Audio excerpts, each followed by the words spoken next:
Rai, você era conhecido como Rai do Quilombo. O seu nome completo? Meu nome é Raiane Cosmo Silva de Araújo. Então, ó, tá vendo? Você agora já sabe o nome de Rai do Quilombo. O Rai do Quilombo surgiu, né, Manoca? Eu tinha o quê? 16 anos. 16 anos, é. Quando a gente mudou, né, para o novo bairro, que é o bairro Dom Acácio Rodrigues Alves, mais conhecido como Quilombo 2, Quilombo 3, Quilombinho. Eu fui morar lá no Quilombo, né, eu morava ali atrás do Campo Lição, né, à margem do Rio Una, e teve aquela grande enchente, eu fui vítima diretamente, né, quase morri, né, foi Deus que nos livrou, fiquei em cima do primeiro andar, onde caiu a metade, fiquei com 9 pessoas da minha família. Na beira do rio, né? Na beira do rio mesmo, na curva do rio, onde não conseguia chegar resgate através de bote, nada chegava, a gente saiu do helicóptero. Então, assim, foram várias, né, histórias. E a gente foi mudado, né? Teve a questão derrubou a casa e a gente ganhou uma casa. Você subiu trocou, naquele cesto, foi do helicóptero do Exército, foi? Foi, saí no cesto do Exército e a gente saiu lá no Campo da Rede. Eu me lembro que eu não saí no cesto do Exército porque até eu deixei a cidade porque eu sabia que a minha casa fica logo inundada, né? Aqui no centro.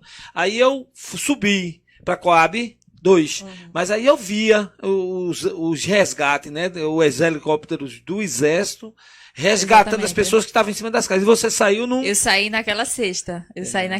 Foi uma aventura, né? A gente passou a noite, né?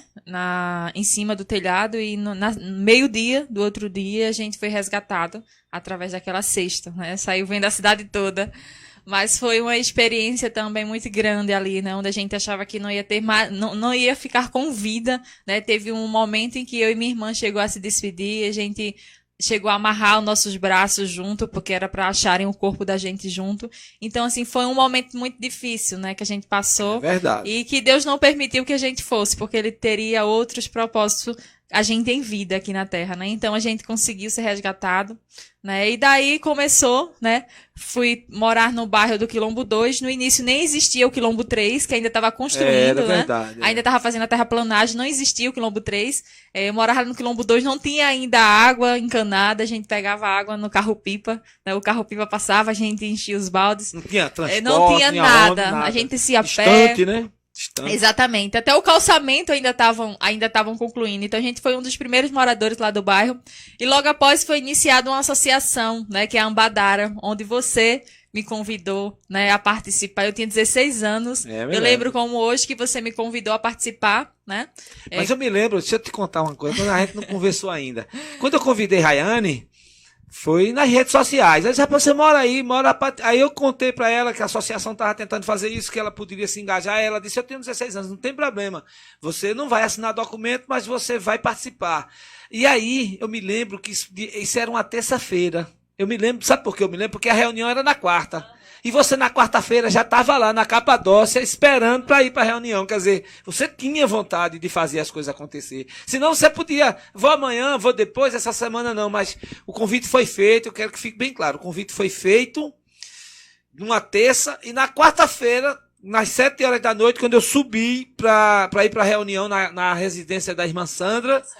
E aí Raiane já estava lá na Capadócia, que você mora por trás da Capadócia, já estava lá na esquina esperando para ir. Né? É verdade, eu lembro como hoje, né? Teve a reunião lá atrás da casa da irmã Sandra e eu fiquei participando, né, como voluntária e depois com o tempo, né, completou os 18 anos. Fui convidada a ser coordenadora de assuntos comunitários, que sou até hoje, né? É verdade. E foi uma experiência uma prova que boa. Não era para eleição. Veja bem, ela foi com 16 anos, passou 2 anos para poder fazer parte da diretoria e daí isso remeteu ela a se envolver em muitos momentos políticos, mas aí passou-se os 4 anos, ela perdeu a eleição e ela continua com os mesmos trabalhos, que a gente vai falar nesse último trabalho da gente lá, né? Exatamente, Manoca. Então, assim, a gente teve uma participação importante, né, no início da comunidade.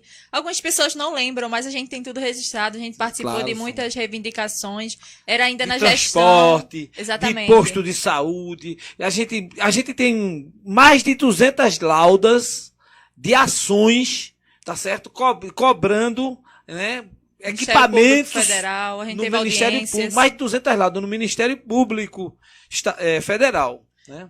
Então, e algumas ações a gente conseguiu, né? Muito. Exatamente. Não se consegue tudo, porque aqui nesse país é difícil, mas muita coisa a gente conseguiu, né? Exatamente. Estabilizar a água, estabilizar a energia, né? Muita coisa a gente conseguiu. Exatamente, então foi importante, eu tinha 16 anos, né, e aquela experiência contribuiu bastante, né, e eu via de que os resultados finais sempre ficavam na parte política, né, Manoga, as decisões, as resoluções, as cobranças maiores sempre ficavam na questão, na esfera política, e foi quando eu senti a vontade, né, de ser um representante, né, e foi quando eu conversei com a minha família, com meu companheiro, com você também, fazia parte da associação, e eu decidi ser candidata a vereadora, né? Teve toda a estrutura, lógico, mas consegui, né? Pela primeira tentativa, consegui ser eleita com 19 anos, né? Sendo a vereadora mais jovem do estado. Consegui também concluir a minha faculdade, sou formada hoje em gestão em logística pela Universidade de Pernambuco. E faz direito, né? Iniciei o curso de Direito, então o curso de Direito foi uma paixão que foi desenvolvida através do meu mandato, né? Porque a gente sabe que ser legislador, a gente precisa se empenhar muito, precisa estudar muito, né? Que a gente está ali decidindo, né, a vida de tantas outras pessoas. A gente não só está se representando, a gente está representando a nossa cidade, o nosso município. Então a gente precisa se preparar, precisa estudar. E eu fui relatora de uma CPI, onde a gente fez um trabalho, né, junto com mais 4 vereadores, a vereadora Andresa, Milena, Godoy e França, onde a gente fez um trabalho brilhante que até hoje a gente recebe elogios, recebi elogios da parte da Draco, né, onde falaram que o trabalho que foi desenvolvido pela CPI foi um trabalho muito organizado que facilitou bastante o trabalho da Polícia Civil e dos outros órgãos que estão sendo investigados. A gente fez o nosso papel enquanto parlamentar. Tem gente que acha que aquele processo morreu na Câmara, mas aquele processo continua, né, Rayane? É verdade, é um processo que o nosso papel da Câmara foi feito, né? E agora é com a Justiça, né? A gente fez o nosso papel, que foi cobrado pela população, e a gente fez. Eu fiz a minha parte até o fim, tenho minha consciência tranquila sobre isso, que fiz o meu melhor e o meu papel e o que deveria ser feito, né? E cada um deve responder pelos seus atos, né? Então, isso aqui não é o mérito que a gente vai discutir, mas só falando um pouco dessa questão da decisão de começar a estudar, né, o curso de Direito, né? Foi uma paixão que foi se desenvolvendo ao longo do meu mandato. Eu sempre busquei me dedicar, sempre busquei estudar, fazer o meu melhor, e sempre que eu não dominava uma área, eu queria saber daquilo, eu queria aprender. Então, eu fui desenvolvendo, fui a fundo, fui estudando e me apaixonei pela área de Direito, né? E hoje, iniciando aí o curso de Direito, eu creio que daqui a 5 anos estarei no mercado, na política, advogando. Como eu digo, a minha vida pública eu não vou deixar de lado. A minha vida política partidária, hoje eu tenho outros planos. Eu não tenho planos de ser a candidata ou de ser a política, mas eu tenho planos de ter a minha vida pública, porque eu amo estar com as pessoas, eu amo a boa política, fazer o bem, reivindicar o direito das pessoas, é o que eu gosto. É o que eu gosto e eu vou seguir o meu caminho. Muitas pessoas até perguntam se você candidata a isso e aquilo, e assim, hoje, eu digo com toda certeza, com muito pé no chão, hoje eu não tenho esse plano, eu tenho outros planos para minha vida pessoal, mas a minha vida pública eu não vou deixar de lado, eu vou seguir.